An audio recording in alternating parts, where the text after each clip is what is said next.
Bismillahirrahmanirrahim. Assalamualaikum warahmatullahi wabarakatuh. Innal hamdalillah nahmaduhu wa nasta'inuhu wa nastaghfir wa na'udzu billahi min shururi anfusina wa min sayyiati a'malina.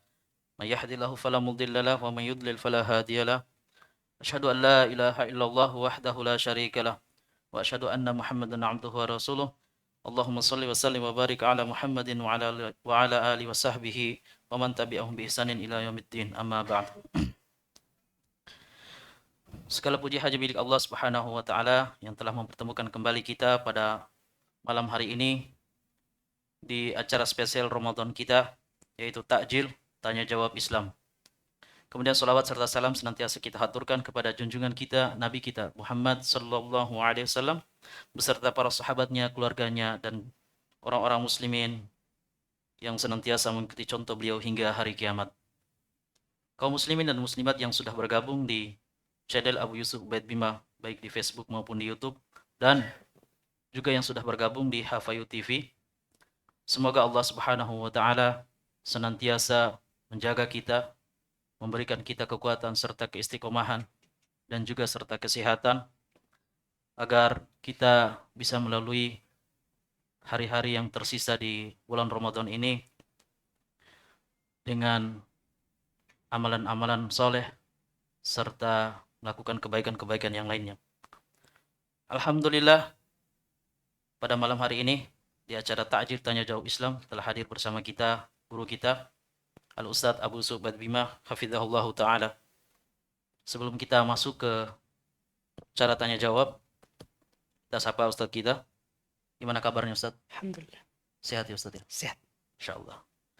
Dan juga kami harap kepada teman-teman sekalian, sebagaimana biasa kami ingatkan kembali untuk yang sudah bergabung secara online bisa memberikan pertanyaannya lewat kolom komentar yang tersedia baik di Facebook maupun di YouTube. Dan juga insya Allah pada penghujung acara Takjil Tanya Jawab Islam ini akan ada pembagian buku. Untuk kategorinya nanti Ustadz yang tentukan ya. Biasanya juga pertanyaannya yang membingungkan ya. Tapi bukan menjadi ukuran itu ya. Baik, Ustadz ini sudah banyak pertanyaan yang masuk. Kita mulai dari pertanyaan yang masuk di Facebook Ustadz.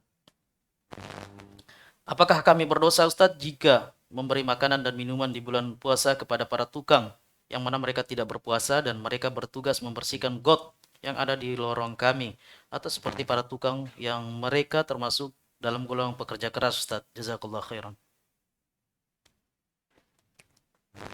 Bismillahirrahmanirrahim. Alhamdulillahirrahmanirrahim. Salatu wassalamu ala rasulillah wa ala alihi wa ashabihi wa man tabi'ahum bi ihsan ila yaumiddin, amma ba'd.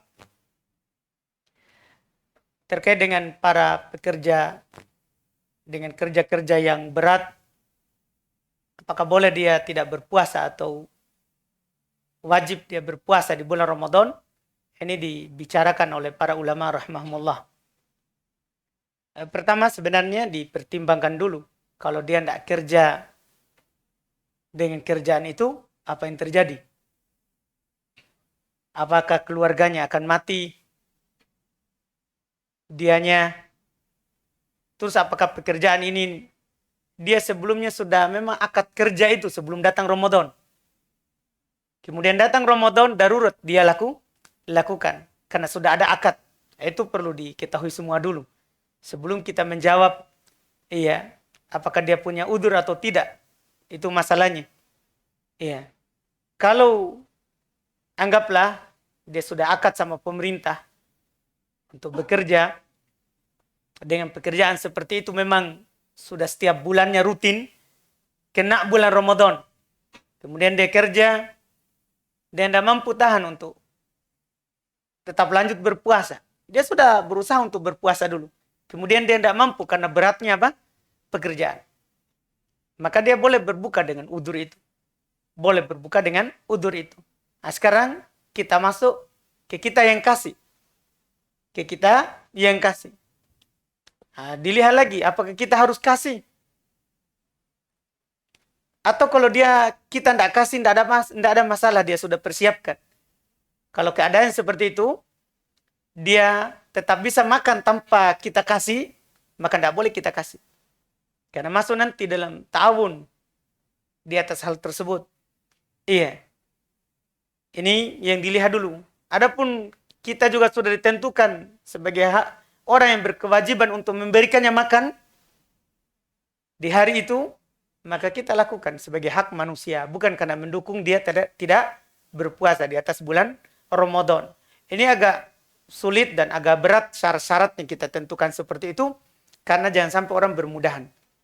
Jangan sampai orang bermudahan dalam hal tersebut, karena asal di puasa di bulan Ramadan itu adalah wajib bagi setiap muslim dan muslimah yang balik, berakal, sehat, tidak safar. Sehat, tidak safar di bulan Ramadan. Itu wallahualam. Baik. Pertanyaan selanjutnya Ustaz.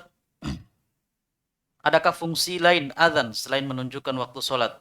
Dan bagaimana hukumnya mengadzankan bayi yang baru lahir dan saat di liang lahat di telinganya mayit? Baik, pada dasarnya fungsi adzan itu adalah untuk memperingatkan kaum muslimin bahwa waktu sholat telah masuk. Waktu sholat telah masuk. Dan itu asal daripada pensyariatan azan. Kalau kita melihat apa sebab disyariatkannya adzan. Jadi dulu di awal saat turun kewajiban untuk untuk sholat 5 waktu, yaitu setelah tahun ke-10 Nabi diutus. Karena Nabi hanya sholat 5 waktu di Mekah 3 tahun saja. Hanya 3 tahun saja. Iya, jadi 10 tahun pertama belum ada kewajiban untuk sholat 5 waktu. Setelah itu di tahun ke-10 Nabi diutus, beliau di Isra Mi'rajkan ke langit, diperjalan malamkan untuk menerima kewajiban sholat. Yang mana kewajiban sholat ini belum ada disyariatkan azan sebelumnya. Sampai di Madinah baru para sahabat Nabi SAW membicarakan bagaimana supaya mereka berkumpul. Maka terjadilah suatu ketika, karena waktu itu ada usulan kita jadikan saja trompet, tapi Nabi tidak menerimanya. Karena itu adalah syiar dan lambang ibadah dari orang Nasoro. Ada juga mengatakan kita bunyikan lonceng saja. Nabi juga tidak terima. Karena itu lambang ibadah dari agama sebelum kita.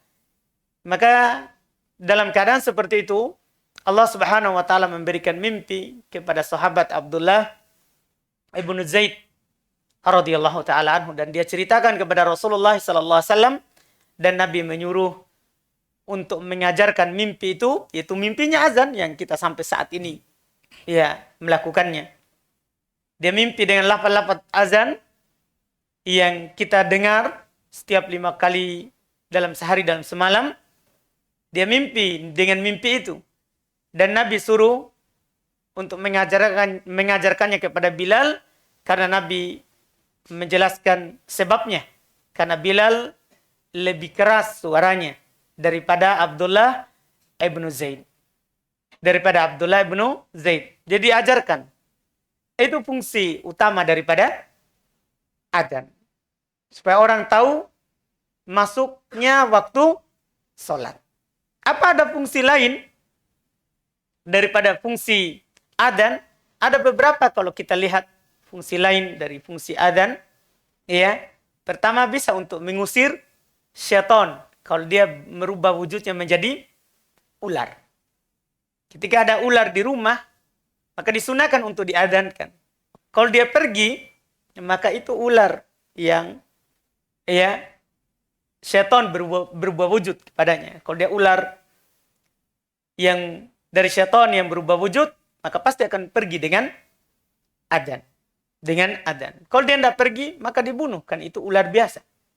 Itu diantara fungsinya. Diantara juga fungsinya adalah untuk mengetahui bahwa suatu tempat itu adalah muslim. Karena dulu Nabi SAW kalau mengutus pasukan untuk menyerang di pagi hari, itu mereka menunggu dulu adzan. Kalau adzan berarti ini kampung muslim, tidak diserang. setelahnya. Kalau tidak adzan, diserang karena dia bukan kampung muslim. Itu diantaranya. Adapun apa yang disebutkan oleh penanya di telinga bayi dan ketika orang dikuburkan, pertama di telinga bayi ini ada hadis yang mereka pakai berdalil dalam hal tersebut, yaitu Nabi SAW azan di telinganya Al-Hasan dan Al-Husain ketika lahir. Cuma hadisnya adalah dhaif. Hadisnya adalah dhaif. Oleh karena itu, tidak ada syariat untuk azan di telinga bayi saat dia lahir. Saat dia lahir. Kemudian di saat penguburan, mereka juga biasa azan di saat penguburan orang yang meninggal. Dalil mereka dikiaskan di bayi. Kan kalau dia lahir diazankan. Berarti kalau dia mati, dikuburkan di tanah, itu diazankan juga. Ini kias namanya. Dia berdalil dengan apa? Kias. Syarat kias. Pertama, ini kan kias cabang. Harus ada pokok yang kita mau kiaskan yang cabang ini ke sini. Pokoknya ini harus ditetapkan dengan dalil yang sahih. Itu syaratnya. Kalau pokoknya tidak sahih, maka yang dikiaskan kepadanya ini adalah tidak sahih. Tadi anak sudah bicarakan sama antum, sudah bilang bahwa azan di telinga bayi saat dia lahir apa hukumnya? Hadisnya dhaif. Sekarang kita mau kiaskan ini. Ia meninggal dengan yang hidup sini bayi. Maka apakah kias ini diterima atau tidak? Tidak. Karena hadisnya sahih. Tidak sahih. Kalaupun sahih, ini kias ma'al farik. Karena syarat kedua daripada kias harus sama antara cabang dan pokok. Sekarang, pokoknya karena hidup. Diazankan karena hidup kan begitu. Sekarang cabangnya yang kita mau kiaskan karena mati. Ini namanya kalau di ulama usul bilang kias ma'al farik. Fasidul i'tibar. Kias, kalau ada perbedaan antara pokok dengan cabang, itu tidak dianggap. Jadi kiasnya tidak benar jadinya. Anggaplah sahih ini. Hadisnya di sini, di azan bayi. Anggaplah sahih. Maka kiasnya di sini tidak bisa diterima karena beda. Satunya karena kehidupan, yang satunya karena apa? Kematian. Oleh karena itu fatwa dari ulama rahimahumullah ta'ala dalam hal ini, azan di saat orang dikuburkan itu adalah bid'ah. Seperti yang dijelaskan oleh Syekh Ibnu Baz rahimahullahu ta'ala. Bahwa azan saat seorang muslim dikuburkan adalah bid'ah. Tidak ada tuntunannya dari Nabi SAW. Karena tidak dilakukan oleh Nabi SAW, tidak pula para sahabatnya. Orang meninggal itu bukan baru sekarang. Orang meninggal itu sudah ada di zaman Nabi SAW. Apakah Nabi SAW azan dari sahabat yang meninggal? Tidak ada dinukil. Apakah para sahabat juga azan dari temannya yang meninggal? Saat Nabi meninggal? Tidak juga. Tidak juga. Makanya azan di saat orang meninggal ini adalah bid'ah. Wallahualam. Baik. Kemudian Ustaz, mohon petunjuk. Apa konsekuensi dari seorang hamba yang meninggal dalam pemahaman Al-Quran adalah makhluk? Atau Allah ada di mana-mana? Iya. Pertama, kalau sudah tegak hujah, orang yang berpemahaman Allah di mana-mana, itu ini keyakinan hululiyah namanya, seperti yang dipegang oleh Ibnu Arabi dan yang semisalnya. Keyakinan hululiyah itu Allah menyatu dengannya, bahkan Allah di mana-mana. Ini keyakinan kekafiran. Ini bid'ah mukafirah. Ini bid'ah mengkafirkan. Karena bid'ah itu ada dua. Ada bid'ah yang mengkafirkan dan ada bid'ah yang tidak mengkafirkan pelakunya. Di antara bid'ah yang mengkafirkan pelakunya, ini. Bid'ah meyakini Allah di mana-mana. Allah menyatu dalam badannya. Ini bid'ah yang mengkafirkan. Karena ini bid'ah keyakinan. Karena ini adalah bid'ah keyakinan. Orang berkeyakinan seperti itu. Demikian pula orang berkeyakinan bahwa Al-Quran adalah makhluk juga kafir. Karena Al-Quran bukan makhluk. Al-Quran adalah kalamullah. Sifat dari sifat Allah subhanahu wa ta'ala. Meyakininya, dia kafir. Kalau sudah tegak hujah, maka kafir. Orang meninggal di atasnya, meninggal di atas kekafiran. Kalau sudah tegak hujah, kecuali dia orang bodoh, hanya ikut-ikutan saja orang bilang, dia udurnya ada di hadapan Allah subhanahu wa ta'ala. Kemudian Ustaz, Apa yang seharusnya kami lakukan jika pemerintah setempat meminta agar zakat fitrah diserahkan segera, belum pada waktunya, belum memasuki 28 Ramadan, kepada panitia penerima zakat? Apakah kami tetap mengikuti perintah pemerintah? Apakah zakat kami sah jika menyerahkan zakat kepada panitia sebelum tanggal 28? Atau bagaimana sebaiknya, Ustaz? Barakallahu fiik. Iya. Jika yang seperti itu, maka kita katakan seperti yang dikatakan oleh Nabi sallallahu alaihi wasallam di hadis yang panjang, hadis Al-Irbad Ibnu Sariyah radhiyallahu taala anhu. Di antara potongan yang ingin saya sampaikan adalah ketika Nabi sallallahu alaihi wasallam, ati isma wa ati wa in akhadha malak wa daraba dhahrok. Dengar dan taat. Walaupun dia mengambil hartamu dan memukul punggungmu. Jadi di sini dia, pemerintah mengambil harta antum. Antum belum mau keluarkan. Karena belum waktunya. Maka dengar dan taat. Kasih.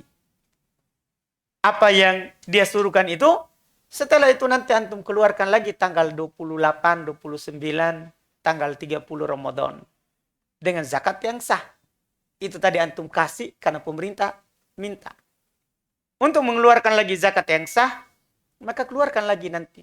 Tanggal 28, 29, dan sebelum imam keluar ke sholat, itu harus dilakukan. Iya, dan itu tidak berat sebenarnya. Tidak berat. Kan sedikit saja. Zakat itu cuma sedikit. Zakat itu cuma sedikit. Dalam hal ini zakat fitrah ya. Iya, Ustaz. Pertanyaan selanjutnya, apakah bisa dikatakan iktikaf ketika kita keluar untuk menjadi imam di rumah untuk sholat isya, tarwi, dan witir dengan niat untuk birrul walidain? Kemudian kita kembali ke tempat kita iktikaf. Kalau dari awal kita mempersyaratkan, misalnya mau iktikaf di sini, dari kemarin kita sudah bersyarat, saya mau iktikaf 10 hari. Tapi saya dengan syarat saya keluar pergi imam di rumah untuk orang tua. Iya, kalau dia bersyarat seperti itu dari awal, maka itu sah, tidak mengapa dengan iktikafnya. Tapi kalau dia tidak bersyarat, sebelumnya batal iktikaf. Batal iktikafnya, tidak sah jadinya. Walhalam. Ana ketiduran waktu sholat asar, terus ana bangun sudah masuk sholat maghrib. Apakah boleh ana mengqadha sholat asar? Boleh, tidak ada larangannya. Tidak ada kafaroh kecuali itu saja. Ya kan? Kata Nabi SAW, man nama an sholatin, falyusalliha idza dzakaraha. Fadzalika kafaratuha. Iya. Kata Nabi SAW, siapa yang ketiduran dari sholat, maka dia langsung sholat saat dia ingat. Itulah kafarohnya. Itulah dendanya. Itu dia langsung lakukan saat dia ingat. Iya. Wallahualam. Kemudian Ustaz, apakah di surga kita masih melaksanakan sholat lima waktu dan berzikir? Ya sudah tidak ada lagi. Kan tidak ada lagi taklif. Tidak ada lagi beban syariat kalau kita sudah mati.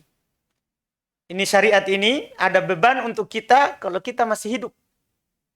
Ya, selama akal masih ada, ya maka ada kewajiban untuk melakukan syariat. Kalau kita sudah meninggal, ya sudah tidak ada lagi beban syariat.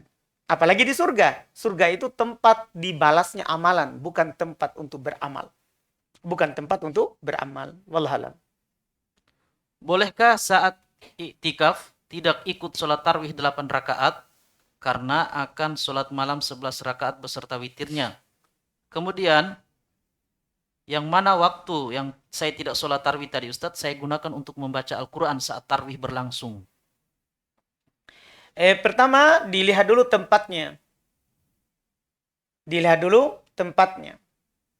Kalau antum berada di tempat awam, tempat umum, maka harus ikut sholat. Karena akan terjadi fitnah nanti. Akan terjadi fitnah. Seperti yang terjadi di masa Nabi Sallallahu Alaihi Wasallam. Jadi Nabi sholat di masjid. Tapi ada orang datang di masjid tidak sholat. Ya mungkin dia habis dari safar. Sudah dia sholat di tempat safarnya. Sehingga dia datang ke masjid tidak ikut berjamaah. Tidak ikut berjamaah. Maka Nabi SAW menegurnya. Karena orang tidak tahu kalau dia lagi safar. Ini kalau di awam akan terjadi fitnah. Kenapa ini? Orang sholat dia malah duduk ngaji. Iya. Kemudian yang kedua, kalau kita berada di tempat sunnah. Berada di tempat sunnah, maksudnya orang-orang yang situ tahu bahwa ini tidak sholat mungkin karena berpendapat seperti itu. Bahwa tidak sholat malam kecuali 11 atau 13. 11 atau 13. Maka di sini sebenarnya ada benarnya yang seperti itu. Karena para ulama rahimahumullah ta'ala, mereka ketika membicarakan sholat lail secara umum, sholat malam ataupun sholat tarawih, maka ada beberapa pembahasan yang mereka bahas. Pertama, ada dari pembahasan mereka yang mereka katakan bahwa sholat malam itu di Ramadan ataupun di luar Ramadan itu 11 rakaat. Paling banyaknya adalah 13 rakaat dengan 2 rakaat ringan. Dengan 2 rakaat ringan. Karena Nabi pernah melakukannya. Belum 2 rakaat ringan dulu. 2 rakaat ringan. Kemudian setelahnya ia dilakukan 11. Jumlahnya semuanya berapa? 13. Jumlahnya nanti jadi 13 dengan witir. Dengan witir. Dari hadits Aisyah ini, Nabi SAW tidak pernah lebih dari 11 hadis Aisyah. Di dalam hadis yang lain, bahwa Nabi pernah lebih menjadi 13. Mereka berpendapat berarti bahwa sholat malam di Ramadan ataupun di luar Ramadan itu tidak boleh melebihi 13. Karena Nabi tidak pernah melebihkan. Dari sisi yang lain, para ulama berpendapat lain. Dari selain ulama yang berpegang dengan hadis pertama tadi. Bisa dikatakan yang tadi itu kebanyakan ahli hadis berpegang dengan itu. Dan juga orang-orang Dhahiriyah. Orang-orang Dhahiriyah. Bahkan orang Dhahiriyah menganggap bid'ah kalau lebih dari 11, lebih dari 13. Karena Nabi cuma melakukan 13. Cuman pendapat yang mengatakan bid'ah ini agak berat. Sebentar kita akan jelaskan alasannya kenapa berat.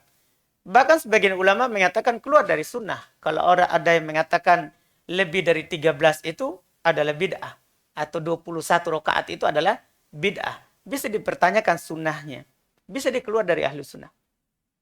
Iya, karena kaidah yang dipegang oleh ahli sunnah sebentar kita akan sampaikan. Ulama lain berpendapat, tidak, boleh lebih dari 13.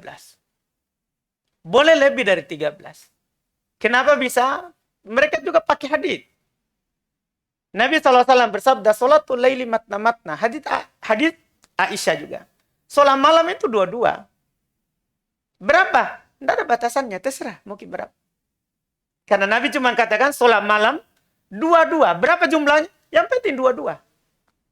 Makanya Nabi cuma bilang, hadis Aisyah itu, sholat malam 22. Kalau kalian khawatir subuh, maka hendaklah witir dengan 1. Berarti kan, 22, baru kalau khawatir subuh, witir 1. Berapa jumlahnya? Tidak ada. Tidak ada jumlahnya. Tidak ada jumlahnya harus 11. Iya. Tidak ada jumlahnya harus apa? 13. Ini hadis. Ini juga yang dipahami oleh sahabat Umar radhiyallahu taala anhu. Iya, di saat beliau menjadi khalifah kaum muslimin, setelah Abu Bakar radhiyallahu taala anhu meninggal, beliau mengumpulkan para sahabat untuk melakukan sholat tarawih. Dan beliau katakan ini sebaik-baik perkara yang diadakan. Karena setelah sebelumnya tidak dilakukan. Nabi cuma melakukan 3 kali. Kemudian beliau tinggalkan, maksudnya berjamaahnya. Beliau tinggalkan, beliau beritakan bahwa saya khawatir kalau diwajibkan. Setelah meninggal Nabi, kan sudah tidak akan ada lagi perubahan syariat. Antara wajib dan sunnah. Karena sudah tidak ada lagi pensyariatan. Tidak ada lagi ayat yang turun, tidak ada lagi hadis. Maka Umar hidupkan. Diimami oleh sahabat Ubay ibn Ka'ab radhiyallahu taala anhu. Ketika beliau melihat Pertama, Nabi memang bilang sholat lail itu dua-dua. Sholat lail itu dua-dua. Kalau khawatir subuh, maka boleh baru witir. Kemudian yang kedua, belum melihat bahwa orang sudah tidak mampu sholat seperti sholat Nabi SAW. Yang mana dikatakan oleh Aisyah radhiyallahu taala anha, Nabi SAW itu sholat 11. 4 rakaat, kemudian 4 lagi, kemudian 3. Tapi kata Aisyah, jangan kamu tanya. Gimana panjang dan bagusnya. Pernah Nabi sholat, belum membuka rakaat pertama, dibaca surah Al-Baqarah. Kayaknya akan berhenti setelah mau habis. Ternyata belum lanjut An-Nisa. Kayaknya akan berhenti setelah An-Nisa. Ternyata kembali ke Al-Imran. Sampai dikatakan oleh sahabat yang hadir, saya telah bertekad untuk duduk atau meninggalkannya sendiri. Karena panjangnya. Jadi jangan ditanya tentang panjangnya. Bayangkan. Al-Baqarah itu kan 2,5 juz. Al-Imran lagi segitu juga. An-Nisa juga segitu juga. Ini 1 rakaatnya. Jadi jangan kamu tanya kata Aisyah tentang panjangnya dan bagusnya. Dan rukunya Nabi itu sama dengan berdirinya. Rukunya. Itu sama dengan panjangnya yang berdirinya itu tadi. Sama. Sujudnya juga sama dengan berdirinya tadi. Itu. Ketika para Umar radhiyallahu taala anhu melihat bahwa orang sudah lemah, tidak mampu lagi seperti itu, maka belum menyuruh perbanyak rakaatnya walaupun pendek bacaannya.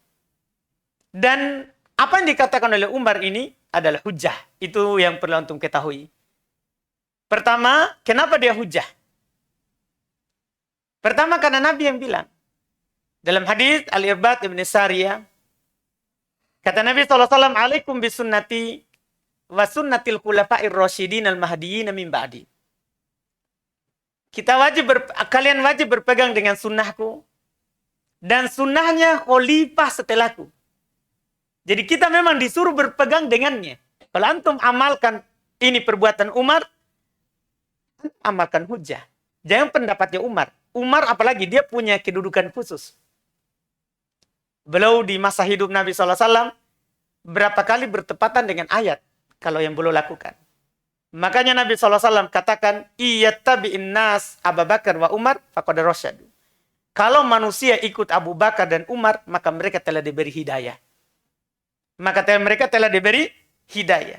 Jadi mengikuti Umar di sini, itu hujah. Karena tidak ada juga sahabat yang menyelisihinya. Tidak ada juga Al-Quran yang diselisihi. Tidak ada juga sunnah yang diselisihi. Karena Nabi cuma bilang, sholat malam dua-dua. Berarti bertepatan dengan apa yang dilakukan oleh Umar radhiyallahu ta'ala anhu. Jadi itu sudah sesuai. Dan ini adalah sunnahnya Umar. Siapa yang mengatakan sholat 21 rakaat adalah bid'ah, maka dia bukan ahli sunnah. Karena pondasi ahli sunnah adalah berpegang dengan Al-Quran dan sunnah di atas pemahaman sahabat. Sekarang dia bid'ahkan Umar bin Khattab. Siapa kita? Begitu. Iya. Orang yang mengatakan bid'ah azan pertama di hari Jumat, dia yang ahli bid'ah. Dia yang ahli bid'ah. Karena dia membid'ahkan apa yang dilakukan oleh siapa? Utsman bin Affan radhiyallahu ta'ala anhu. Ini harus diketahui. Ini tentang hal tersebut. Maka sebenarnya, kalaupun kita berpendapat dengan pendapat yang pertama, maka pendapat yang kedua ini memang punya sisi yang sangat kuat sekali. Makanya kalau antum melihat, kalau kita antum pergi umroh, sholat di 10 malam terakhir di bulan Ramadan, itu nggak tahu 21 atau 41 atau 31. Itu imam mereka sholat. Karena ganti 4 imam dalam satu malam. Kalau di Masjidil Haram, Makkah. Iya. Apakah mereka salah? Enggak. Ada hadisnya tadi. Yang kita bacakan. Di sini, mana yang kita kuatkan? Ini ada perbuatan dan ada ucapan. Kalau ta'arud, kalau bertentangan, maka ucapan itu didahulukan daripada apa? perbuatan. Karena ucapan lebih kuat daripada perbuatan. Lebih kuat daripada perbuatan. Ini perbuatan menunjukkan sunnahnya begitu. Cuman apakah tidak boleh? Boleh, karena Nabi juga bilang dalam ucapannya. Boleh, Nabi bilang dalam ucapannya. Dan yang menggambarkan Nabi tidak pernah lebih dari 11 atau 13, Aisyah radhiyallahu ta'ala. Tidak ada Nabi bilang, jangan kau tambah dari 13. Tidak ada. Yang menggambarkan ini siapa? Aisyah radhiyallahu ta'ala anha. Ini wallahualam terkait dengan hal solat. Iya, kita 11. Dan saya tertarik dengan apa yang dikatakan oleh Syekh Shalih Al-Fauzan. Semoga Allah menjaga beliau. Ini dilakukan oleh manusia di 10 malam terakhir di bulan Ramadan. Ini yang berjalan di tengah manusia. Di 10 terakhir di bulan Ramadan. Iya, di bulan Ramadan. Itu wallahualam yang dipilih lebih kuat. Maksudnya ini yang berjalan itu Ustaz, 8 rakaat di awal. Iya, baru setelah itu nanti bangun lagi, sholat sampai tutup witir. Dan ini tetap mendapat keutamaan semalam suntuk bersama imam Ustaz. Tentunya, karena kan kita satu imam. Kita satu imam. Iya. Baik Ustaz. Pertanyaan selanjutnya. Anakan di Buton, domisili Buton, tapi mau pulang kampung di Makassar. Maksudnya domisili Ustaz. Domisilinya. Baik. Kampungnya di Makassar. Tapi mau pulang kampung di Makassar. Apa hukum safar berlaku sampai pulang kembali ke Buton? Atau safarnya berlaku di perjalanan saja?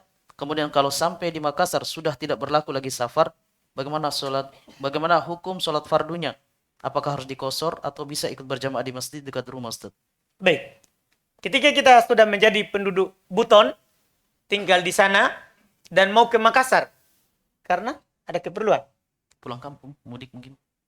Pulang kampung. Iya. Jadi kampungnya di Makassar. Yes. Tapi tinggal di Buton. Ya, domisili Buton. Nah, sekarang tinggal kita lihat. Kita mukim di Buton dan di Makassar atau di Buton saja. Di Makassar sudah kita pindah dari sini. Kakaknya, KTP-nya sudah di Buton. Kalau sudah pindah, maka lihat apa yang dilakukan oleh Nabi SAW. Saat Nabi hijrah, dari Makkah ke Madinah. Dari Makkah ke Madinah. Di tahun terakhir, tahun ke-8, tahun ke-7, Nabi SAW terjadi Fatu Makkah. Tahun ke-8 ya. Iya. Terjadi Fatu Makkah. Saat ke Makkah, itu dinukil. Beliau tidak pernah sholat genap sampai kembali ke Madinah. Karena beliau sudah hijrah ke mana? Ke Madinah. Ada menukil 15 hari, ada menukil 17 hari, ada menukil 18 hari, ada menukil beliau 20 hari. Di Madinah tidak pernah sholat genap. Kecuali di Makkah tidak pernah sholat genap kecuali setelah kembali ke mana? Ke Madinah. Demikian pula dalam seluruh safar Nabi SAW. Beliau sholat genap nanti setelah kembali ke Madinah. Iya, jadi sunnahnya kita ikut hukum safar. Tapi pertanyaannya apakah harus? Enggak. Safar itu kan mengambilnya rukhsah, keringanan. Iya, enggak ada dibilang wajib. Iya, enggak. Keringanan kita ambil, alhamdulillah. Kalau kita enggak ambil, enggak ada masalah. Misalnya di Makassar kita sholat genap, enggak ada masalah. Wallahualam.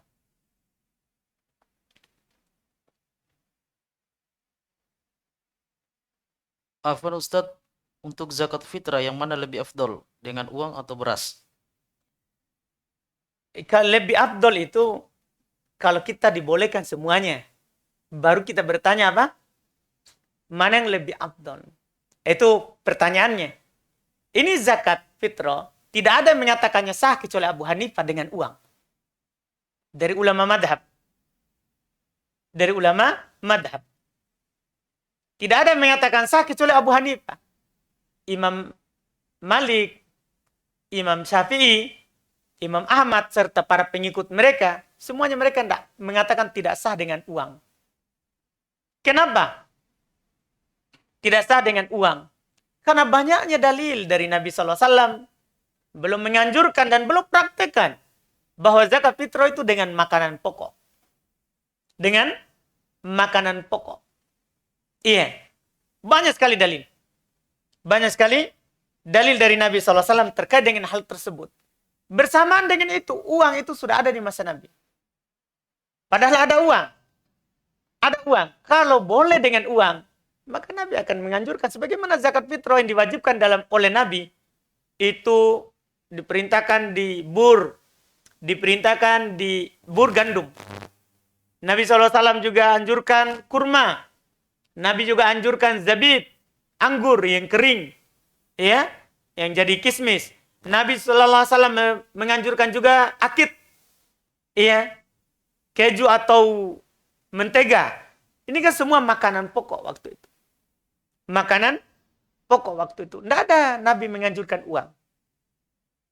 Oleh karena itu, para ulama memfatwakan bahwa zakat dengan uang tidak sah. Zakat dengan uang tidak sah. Kenapa tidak sah? Tidak dilakukan oleh Nabi, tidak dilakukan oleh para sahabat.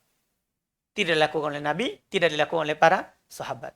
Itu wallahualam. Jadi tidak ada yang bilang mana utama uang dengan beras.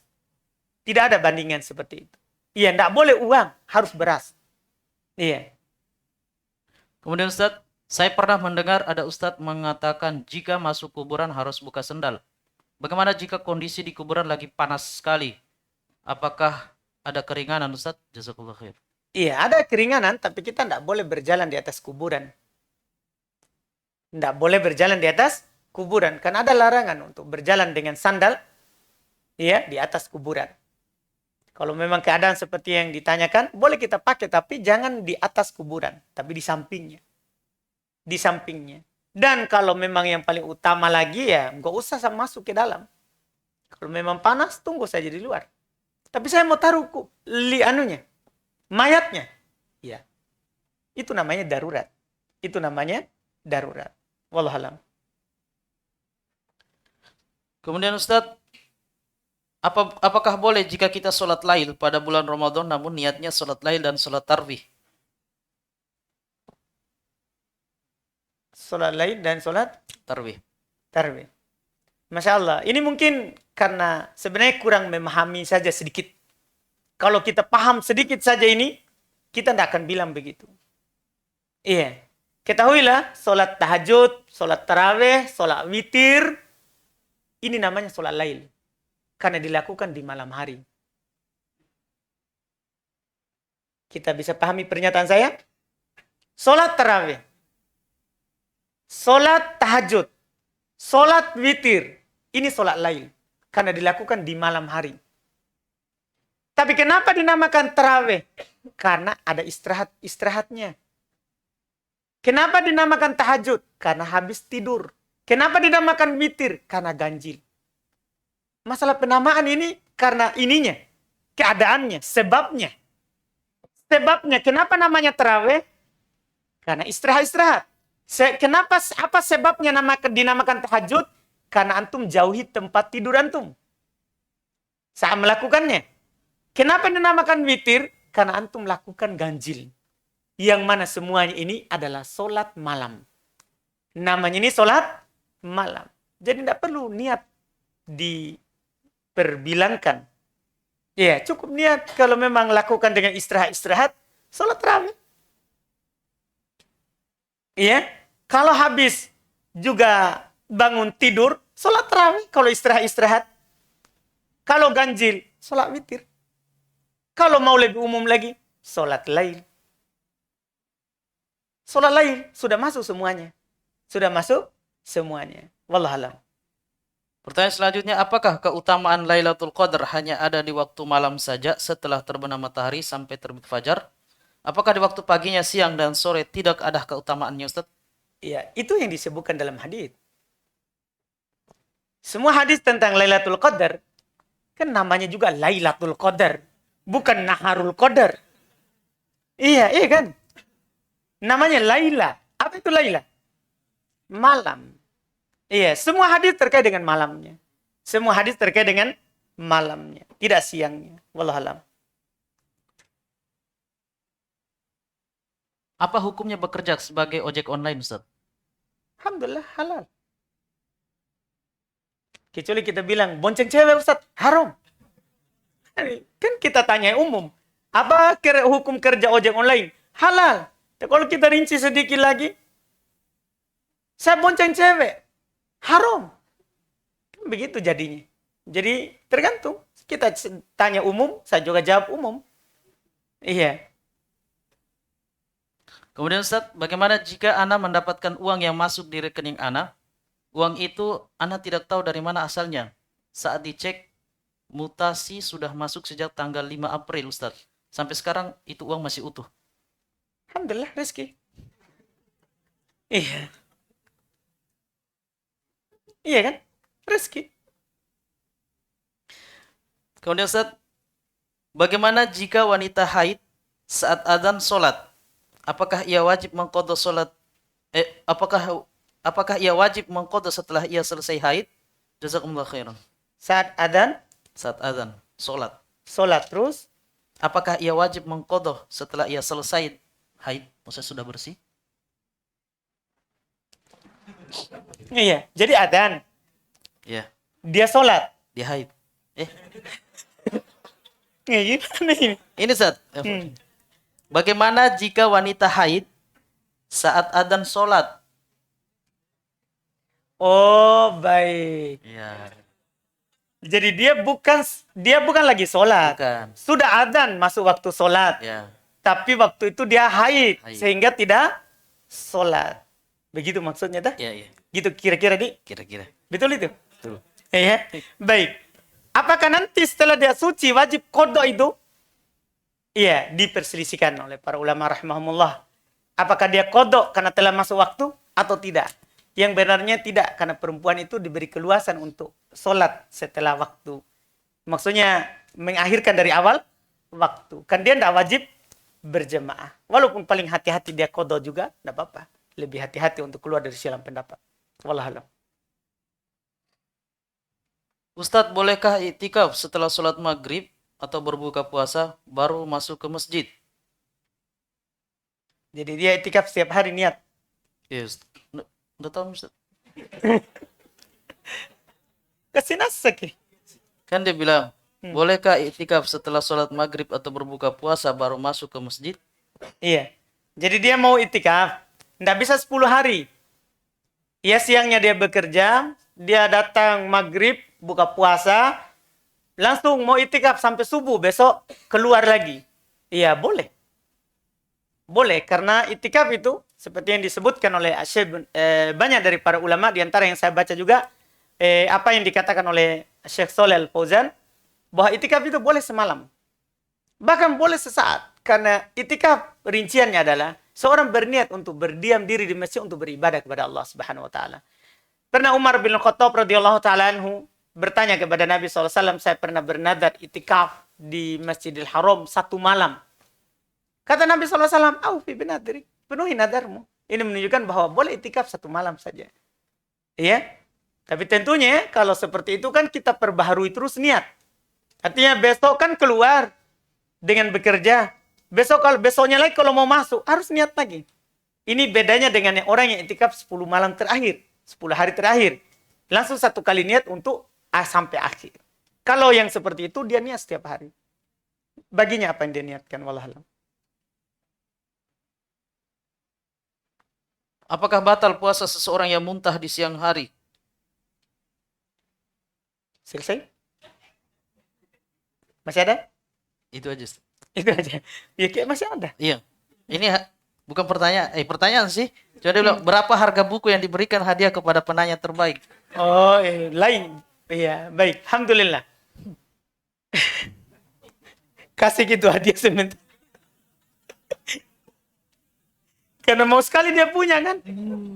Iya tuh. Abu Ubaidah Al-Kaywadi. Baik. Jadi terkait dengan pertanyaan pertama, apakah muntah di siang hari di bulan Ramadan membatalkan puasa? Tergantung. Kalau sengaja batal, kalau tidak sengaja enggak. Itu yang disebutkan oleh Nabi SAW. Kata beliau, man daro'ahul qoi fala qada alaih. Siapa yang dipaksa oleh muntahnya itu, enggak sengaja dia muntah, maka enggak ada qada baginya. Itu sah puasanya. Tapi wa man istaqa'a falyaqdi. Siapa yang muntah dengan sengaja, dia sengaja mencium sesuatu supaya muntah. Atau sengaja dia masukkan jarinya ke tenggorokannya supaya muntah. Maka wajib dia qada. Artinya batal puasanya. Itu wallahualam. Afwan Ustadz, Jadi masjid dekat rumah sudah membuka penyaluran zakat fitrah. Apa hukumnya kalau saya misalnya bayar zakat di situ?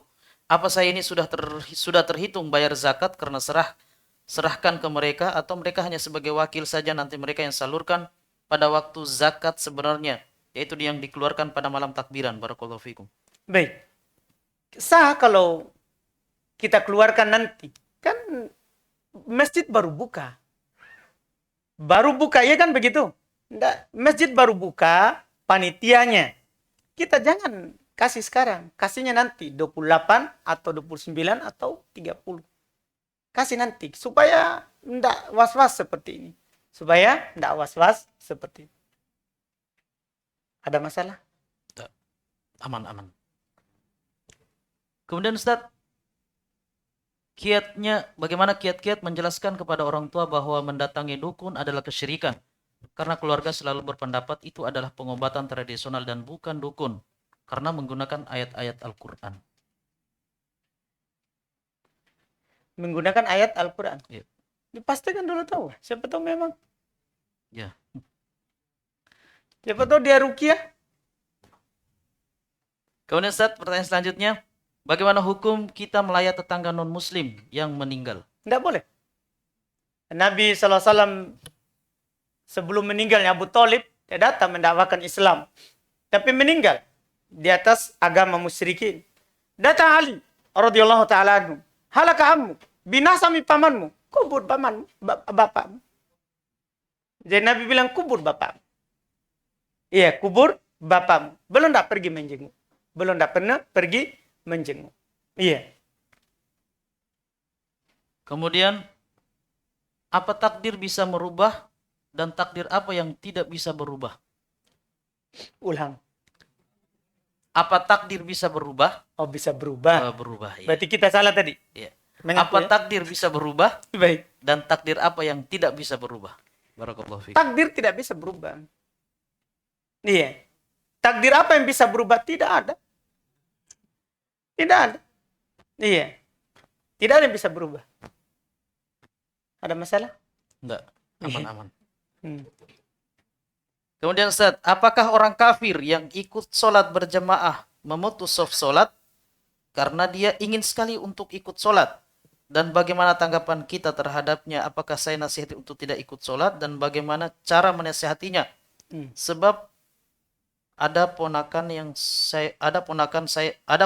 saya punya teman non muslim yang mana dia ingin ikut sholat ke masjid walaupun sudah dilarang. Baik, jangan dilarang.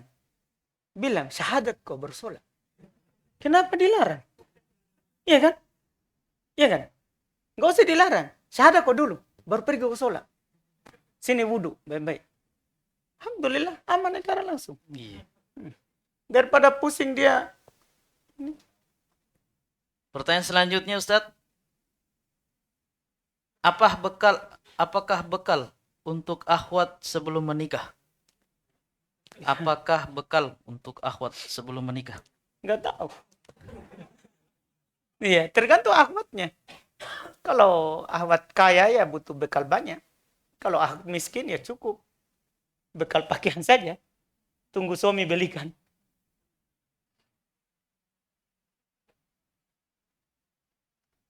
Apa boleh menyatu? Ini sudah tadi Ustaz. Ibu saya ingin menunaikan zakat berupa uang dan ingin memberikan kepada salah satu ustadz, dikarenakan ustadz itu mempunyai doa khusus sebelum zakat itu diberikan. Masya Allah. Masih ada lanjutan Ustadz? Nggak mau kita kasih saya, Pak. Saya juga ada doa khusus dari Nabi. Baru bagi dua. Antum punya doa khusus nggak? Saya yang aminkan Ustaz. Oh, iya. Baik. Kemudian, afwan Ustaz, saya ulangi. Ibu saya ingin menunaikan zakat berupa uang dan ingin memberikan kepada salah satu ustadz, dikarenakan ustadz itu mempunyai doa khusus sebelum zakat itu diberikan kepada orang yang ingin ditunaikan zakat tersebut, karena ustadz tersebut bisa dibilang perantara. Dan pertanyaan saya, apakah sah zakat yang ditunaikan ini dan apakah saya harus melarang ibu saya dengan hal tersebut? Tidak sah kalau dengan uang. Kan kita udah bilang tadi. Kecuali kita wakilkan. uang ini bukan kita mau keluarkan zakatnya. Kita titipkan ke teman, tolong berikan saya beras. Keluarkan nanti di malam 28, 29, 30. Itu namanya kita wakilkan. Adapun kalau kita sekarang pergi kasih uang untuk keluarkan zakat fitrah, tidak sah. Tidak sah. Di sini posisi kita di sini kita nasihati ibu tak, bahwa kita keluarkan dengan makanan pokok, itulah yang utama. Itu yang sah dari Nabi Sallallahu Alaihi Wasallam. Kita nasihati seperti itu. Wallahualam. Masih dengan penanya yang sama. Soal zakat tadi Ustadz, apakah jika zakat fitrah dengan beras, dan apakah yang menunaikan zakat tersebut dengan niat ingin mengikutkan anggota keluarga semisal istri ataupun anak, apakah boleh Ustadz? Enggak. Kalau kecuali dia keluarkan semuanya, karena zakat fitrah ini kan enggak bisa satu untuk semua. Tapi masing-masing. Sebagaimana dalam hadis Nabi SAW. Farada Rasulullah SAW zakat al-fitr. So'an min tamar, so'an min bur, so'an min zabib, wa so'an min akid. Ala al-muslim, al-kabir, was-sogir. Ya. Nabi mewajibkan zakat fitrah satu so' dari gandum, satu so' dari kurma, satu so' dari zabib, kismis, satu so' dari mentega. Diwajibkan kepada muslim atas orang yang sudah besar ataupun anak kecil, laki-laki dan perempuan. Itu tidak bisa di satu jadi wakil semuanya. Iya, kecuali ini di penanya, dia bawa satu karung beras untuk semuanya, keluarganya. Boleh dia bilang ke sana, dia niatkan ini untuk keluargaku semuanya. Dari yang punya ini jatah. Dari yang punya jatah. Dan si penerima zakat, dia doakan doa umum. Allahumma sholli ala Ali fulan. Ini doa umum. Kalau satu orang kan, Allahumma sholli ala fulan. Langsung sebutkan namanya. Kalau keluarga, maka ala Ali fulan. Seperti itu doanya. Kemudian Ustaz, hukum menelan air mata yang tidak disengaja karena menangis saat berdoa, apakah puasanya sah atau batal Ustaz? Menangis. Iya, menelan air mata batal puasa kalau sengaja. Kalau sengaja, iya, kalau menelan air mata sengaja batal puasanya. Kalau tidak sengaja turun dari sini langsung masuk ke tenggorokannya, tidak batal. Dia sama dengan makan dan minum. Bagaimana hukum menjual atau promosi barang dagangan secara live sosmed seperti Facebook dan Instagram? Terus? Itu aja Ustaz. Iya, enggak ada apa masalahnya? Hukumnya menjual atau promosi barang dagangan secara live sosmed seperti Facebook dan Instagram Ustaz. Barang tak itu yang kita iklankan? Iya. Ya halal. Enggak ada masalah. Emas dan perak? Oh iya. Kalau emas perak kan tidak boleh jual online. Karena ada syaratnya. Harus bayar dan terima. Adapun barang lain, baju, jubah, boleh, tidak masalah orang jual online. Bagaimana sikap seorang anak kepada orang tuanya yang meminjam uang di bank, melakukan riba, padahal jauh hari sebelumnya sang anak sudah sering mengingatkan akan bahaya riba kepada orang tuanya, Ustaz? Ya, dia cukup ingkari dalam hati saja. Dosanya dosa orang tuanya. Kalau dia sudah menasihati. Bagaimana hukumnya anak ikut iktikaf? Hanya saja anak masuk pada Isya dan keluar selesai pada subuh setiap harinya. Apakah anak sudah termasuk iktikaf? Kalau niat 10 hari, tidak masuk. Karena kita putus dengan siang hari. Tapi kalau niat setiap hari, tidak apa-apa. Innamal a'malu binniyat. Apakah wajib seorang sujud ketika sampai kepada bacaan yang ada tanda sajadahnya saat mengkhatamkan Al-Quran? Jika iya, apakah ada bacaan saat melakukan sujud? Baik. Kita bilang wajib tidak. Karena sujud tilawah, sujud karena ada ayat sajadah lewat, itu sunnah. Hukumnya adalah sunnah. Bacaannya apakah ada bacaan khusus? Tidak ada. Bacaannya adalah bacaan sujud biasa. Bacaan sujud biasa. Siapa yang pertama kali sholat pakai mushaf? Membaca Al-Quran pada saat sholat sunnah? Siapa yang pertama kali sholat pakai mushaf membaca Al-Quran pada saat sholat sunnah? Enggak tahu.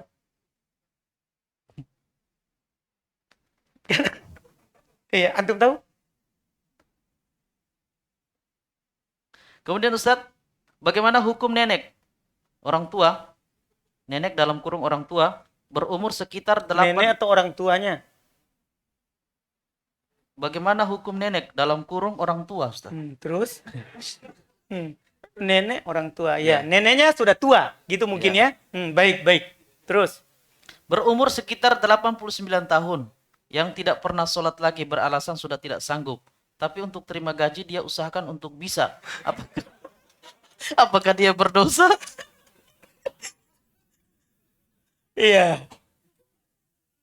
Kita nasihatkan kepadanya, kita yang punya nenek itu, kita nasihati nenek tak.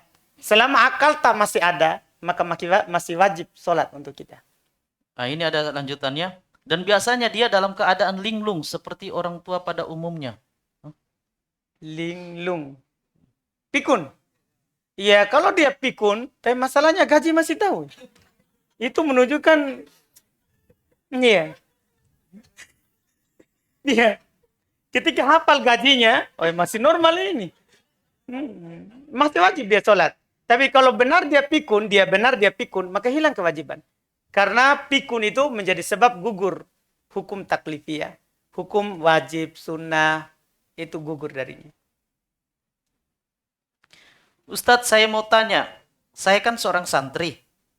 Tapi sikap saya enggak seperti santri. Kata teman saya, enggak usah sekolah mondok. Katanya kalau ilmunya enggak diamalkan. Ana mau cari petunjuk dari antum. Apakah aku harus berhenti mondok? Enggak tahu. Tanya ke diri. Iya. Baik. Adakah doa khusus untuk tetap kokoh di atas manhaj salaf dan doa untuk orang lain supaya mendapat hidayah agar berjalan di atas manhaj salaf? Ya, doanya yang secara umum itu. Yang sering kita dengar. Ya muqallibal qulub, sabit qalbi ala dinika wa ta'atik. Ya musarrifal qulub, sarrif qalbi ala dinika wa ta'atik. Ana mau tanyakan perihal hadis yang menyatakan apabila Ramadan tiba dibuka pintu-pintu surga dan ditutup pintu-pintu neraka dan dibelenggu syaiton-syaiton. Pertanyaannya, apakah syaiton di sini dibelenggu semua sesuai lafadznya atau tidak semua? Karena ada orang bilang tidak semua syaiton dibelenggu. Mohon penjelasannya. Ya, dalam hadis kan semua, tidak ada yang dikecualikan. Dan yang dibelenggu itu yang durhakanya. Sebagaimana disebutkan juga. Dibelenggu syaitan dan marodatul jin. Jin-jin durhaka. Semuanya. Semuanya. Tidak ada yang mengecualikannya. Kecuali kita boleh kecualikan kalau ada dalilnya. Kalau ada dalilnya.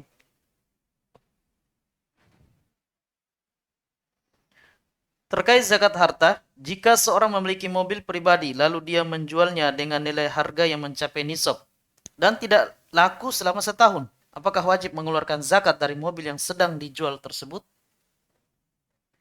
Pada dasarnya, kendaraan yang kita pakai pribadi sendiri, rumah yang kita pakai tinggal, itu tidak ada zakatnya.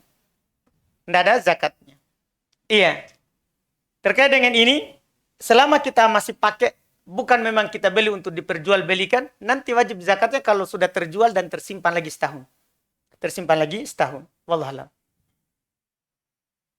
Apakah boleh mensolati dukun yang meninggal?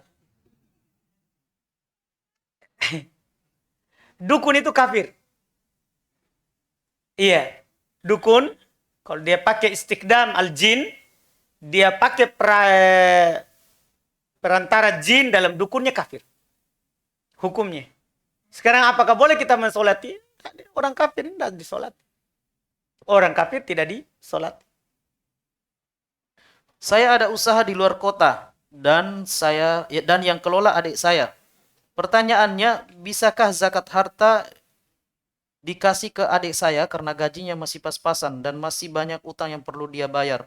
Karena usaha dibagi persen saja dan dia juga ada keluarganya untuk dibiayai.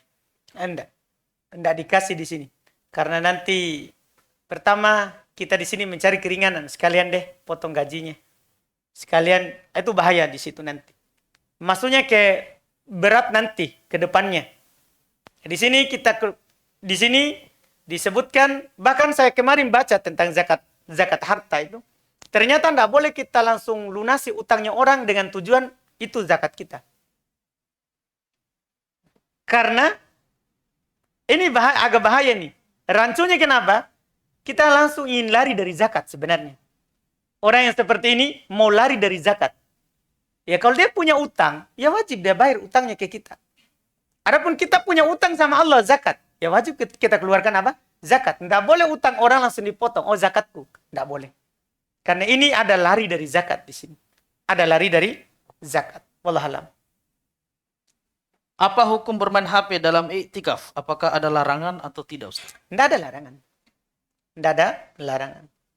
Satu pertanyaan terakhir, Ustaz, karena sudah ada kode. Siapa kau dia?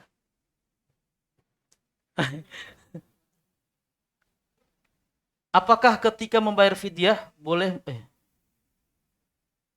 apakah boleh melebihkan takaran beras untuk zakat fitrah, Ustaz? Boleh, boleh. Yang kurang itu yang tidak boleh. Kalau lebihkan, Masya Allah. Itu bagus. Nabi SAW dalam hal qadha, beliau selalu lebihkan. Beliau selalu lebihkan. Wallahualam. Sekalian milih, Ustaz.